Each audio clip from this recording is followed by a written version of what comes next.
Baik, kita bahas soal berikutnya ya. Sebuah persegi panjang berukuran panjang yaitu 5x dikurangi 1 cm, kemudian lebarnya adalah 2x ditambah 2 cm. Nah, jika keliling adalah 72 cm, maka luasnya adalah. Nah, di sini nanti kita mencari panjang dan lebarnya ya.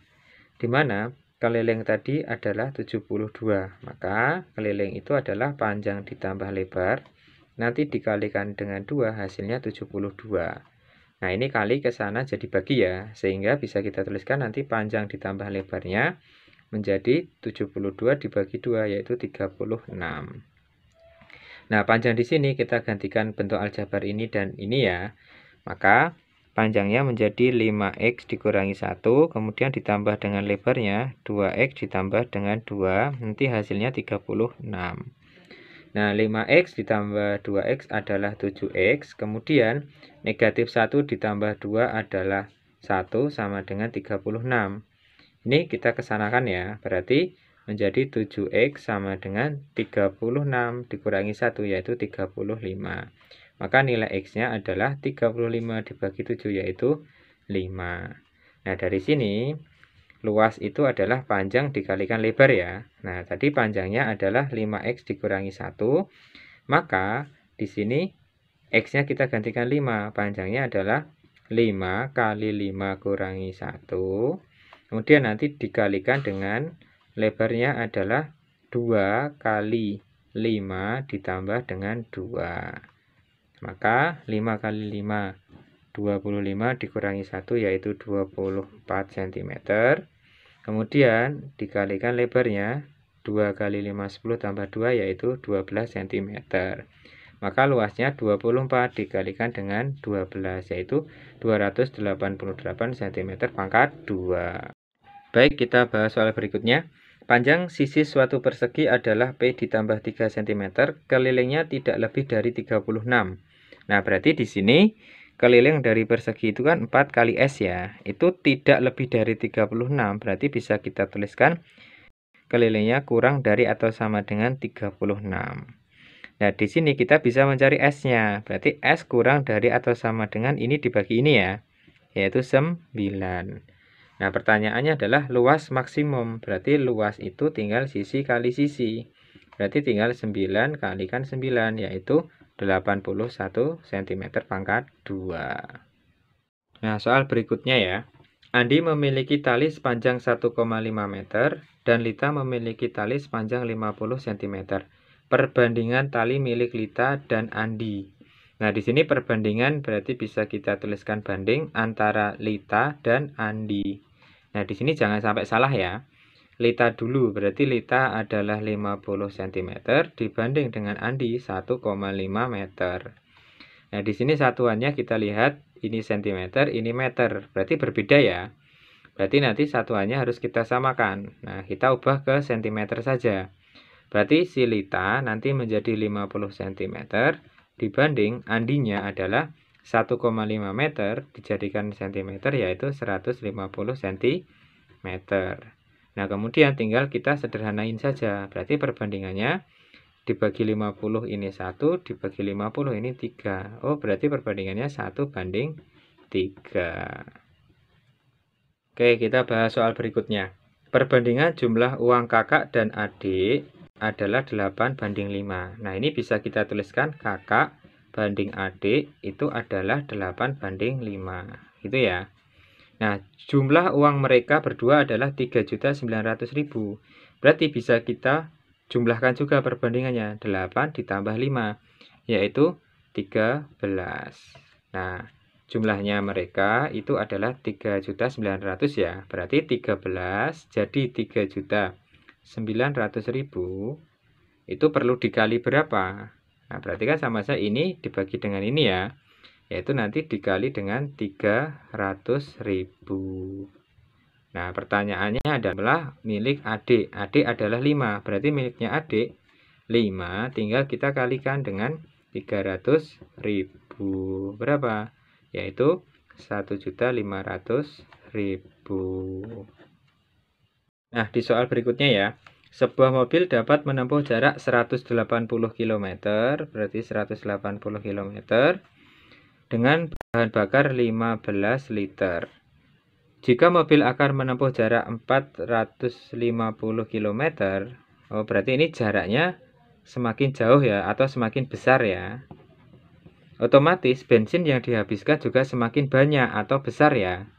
Nah, kalau ke bawah dan ke bawah ini adalah sama-sama besar, maka ini disebut dengan perbandingan senilai.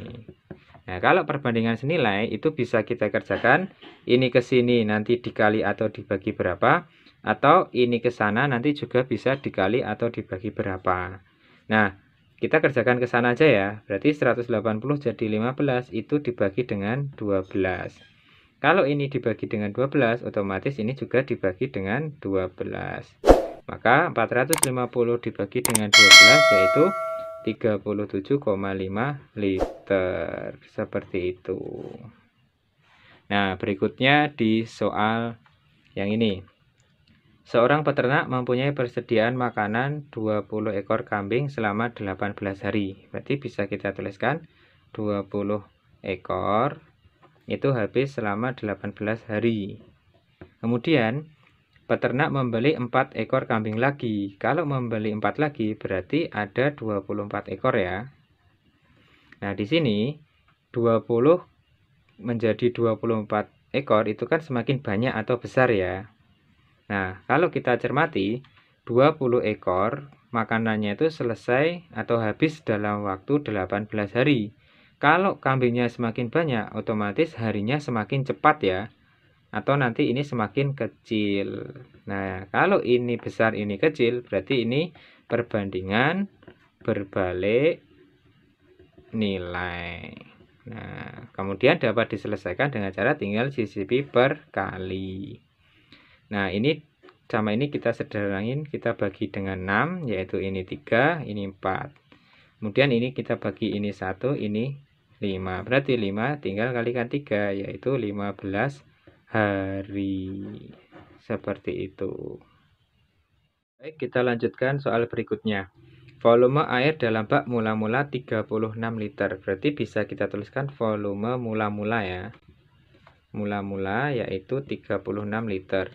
Setelah dialirkan selama 30 detik, berarti W-nya adalah 30 detik. Air dalam bak menjadi 12 liter, berarti volume akhir itu adalah 12 liter. Nah, awalnya tadi 36, kemudian volume akhirnya 12. Berarti kan ada volume yang mengalir ya. Biasa kita kurangkan. Ini adalah 24 liter. Nah, ini bisa kita sebut dengan volume air yang mengalir. Nah, di sini kita diminta untuk mencari debit. Nah, debit satuannya liter per menit ya. Nah, bisa kita selesaikan dengan rumus segitiga ini ya, VDW. Nah, kalau kita mencari debit, berarti ini kita tutup. Berarti debit itu bisa kita peroleh dari volume dibagi dengan waktu. Nah, satuannya debit tadi kan liter per menit. Di sini volumenya sudah liter ya. Berarti 24 nanti dibagi dengan waktunya. Ini 30 detik.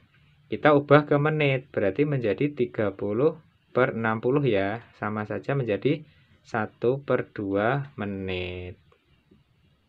Nah, ini berarti tinggal 24. Kita bagi dengan setengah. Sama saja dengan 24 dikali 2/1 yaitu 48 liter per menit. Seperti itu. Kita bahas soal berikutnya. Seorang pedagang membeli 45 buah apel dengan harga 72.000. Berarti ini bisa kita tulis harga beli ya. Itu adalah 72.000. Kemudian pedagang tersebut menjual dengan harga 1.550 per buahnya. Berarti ini bisa kita cari harga jualnya, yaitu 1.550 per buah. Nah, nanti kita cari harga jualnya secara keseluruhan ya. Dengan cara 45 kita kalikan dengan 1.550 rupiah. Jadi harga jualnya adalah 69.750. Nah, dari sini bisa kita lihat harga belinya itu lebih mahal dari harga jual. Otomatis pedagang tersebut mengalami kerugian ya. Nah, besarnya kerugian adalah, tinggal kita kurangkan saja 72.000, kita kurangi dengan 69.750 rupiah. Ini 0, ini 10, ini 9, ini 11, ini 6 ya.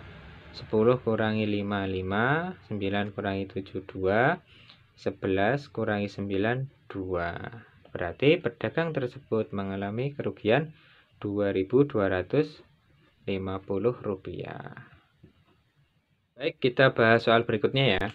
Nah, di sini Rida membeli sebuah baju dengan diskon 15% dan membayar Rp102.000. Maka harga baju tersebut sebelum didiskon. Nah, ketika ada soal diskon seperti ini, kita memposisikan diri kita sebagai penjual ya. Karena memberi diskon, maka secara tidak langsung penjual itu mengalami kerugian. Nah, kemudian kita bisa menyebut dengan harga jualnya. Harga jualnya yaitu Rp102.000. Gitu ya. Nah, kemudian dia mengalami rugi yaitu 15%. Maka harga belinya ini kita memposisikan sebagai penjual ya. Jadi harga belinya bisa kita kerjakan harga jual dibagi dengan 100 dikurangi 15%. Maka harga jualnya tadi Rp102.000 dibagi dengan 100 dikurangi 15 yaitu 85/100. Maka ini bisa kita kerjakan menjadi 100/85 gitu ya. Nah, ini kita selesaikan. Ini menjadi 120.000. Jadi harga belinya itu adalah 120.000. Otomatis 120.000 ini kalau kita pandang menjadi Rida, ini adalah harga awal dari baju tersebut. Begitu ya. Kita bahas soal berikutnya. Sasi menabung di sebuah bank dengan suku bunga 9% per tahun. Berarti di sini kita bisa menuliskan P persen ya, yaitu 9% per tahun. Setelah 8 bulan tabungannya menjadi 636.000. Berarti 8 bulan ini kita sebut dengan N, yaitu 8 bulan. Dan tabungannya menjadi, itu namanya tabungan akhir ya, menjadi 636.000. Nah, di sini kita nanti mencari tabungan awal atau kita mencari yang namanya modal. Nah, dari sini kita bisa mencari modal ditambah dengan bunga, itu kita sebut dengan tabungan akhir ya. Nah, di sini modal yang kita cari nanti, berarti kita tuliskan M ditambah B itu bunga dalam bentuk uang. Rumusnya adalah N/12 kali P persen kali M itu sama dengan tabungan akhir. Sehingga di sini M ditambah N-nya tadi 8/12 kali P-nya adalah 9/100 kali M, itu sama dengan tabungan akhirnya yaitu 636.000. Nah, dari sini kita sederhanain dulu, dibagi 3. 3 dibagi 3 ini 4. Ini 1, ini 2. Nah, ini berarti M ditambah 2 kali 3, 6/100 ya, berarti 6/100 M. Nah, M ditambah 6/100 M, ini kan suku sejenis, berarti ini bisa kita tulis angka 1. Nah, angka 1 ini sama saja dengan 100/100 ya.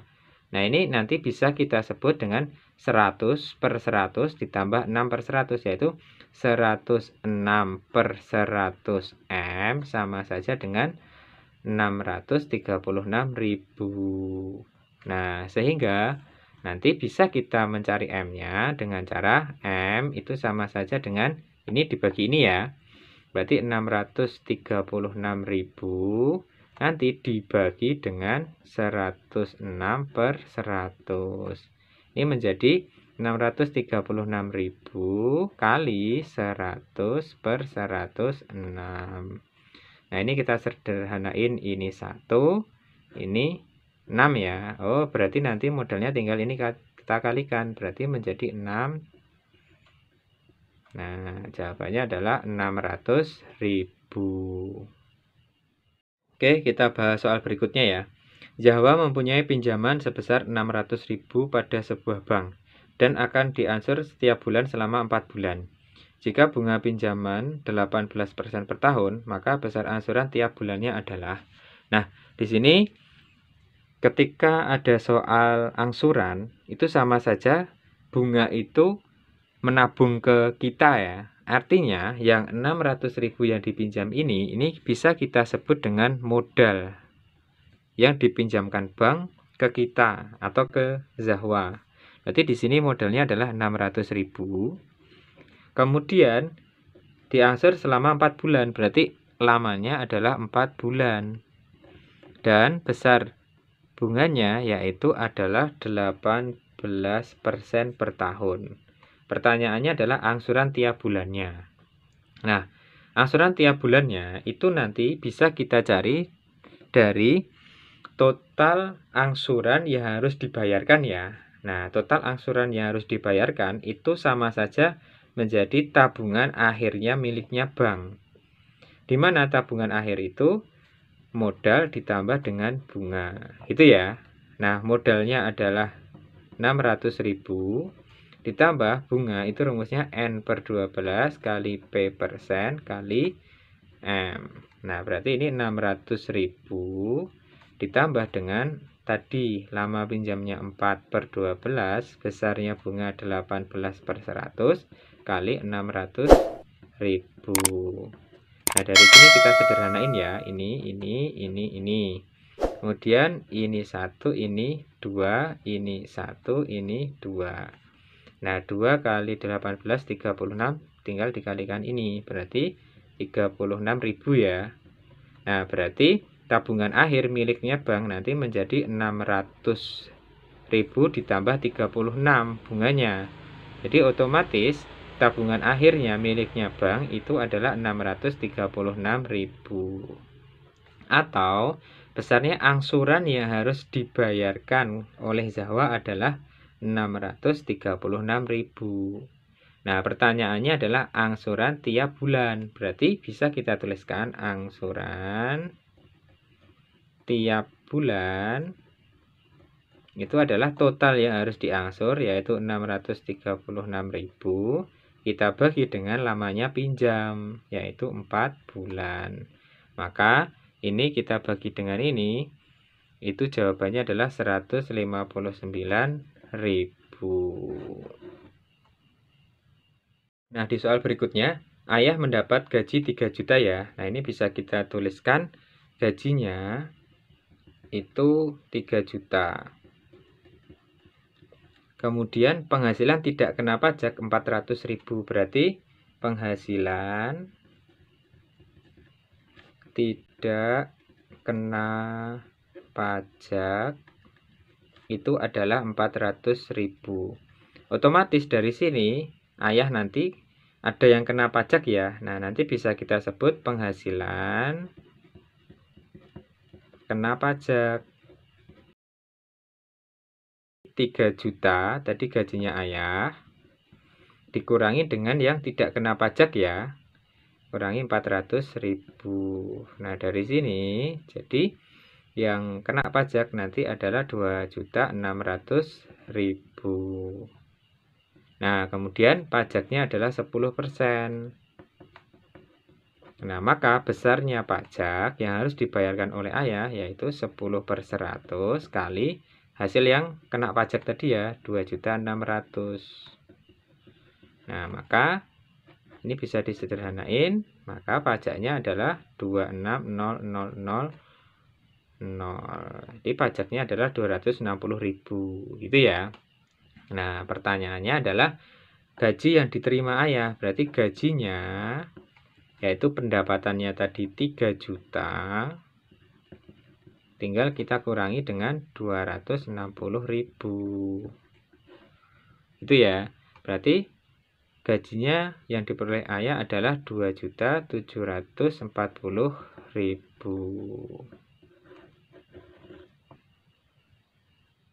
Nah, kita bahas soal berikutnya.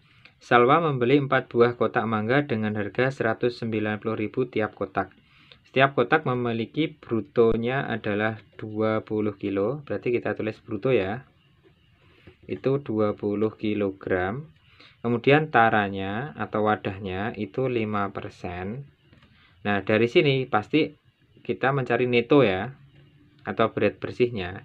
Ketika taranya 5%, berarti netonya itu adalah 95%.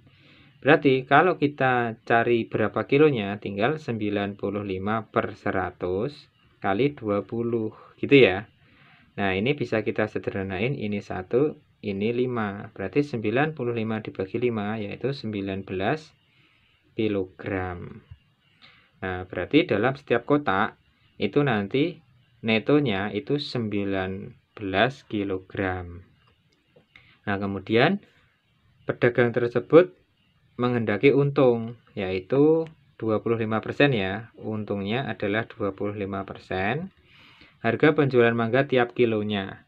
Nah, tadi ini kan belinya 190.000 tiap kotak ya. Nah, ini bisa kita sebut dengan harga belinya, yaitu 190.000.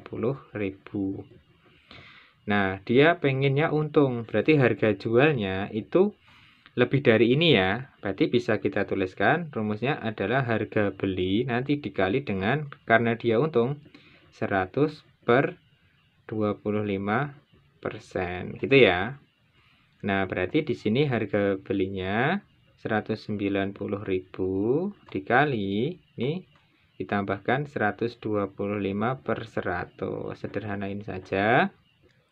Berarti ini 237.500 rupiah. Itu ya. Nah, pertanyaannya adalah harga jual tiap kilonya. Nah, tadi di kotak itu ada 19 kilo. Berarti harga jual tiap kilonya bisa kita selesaikan 237.500 dibagi dengan 19, sama saja dengan 12.500. Seperti itu.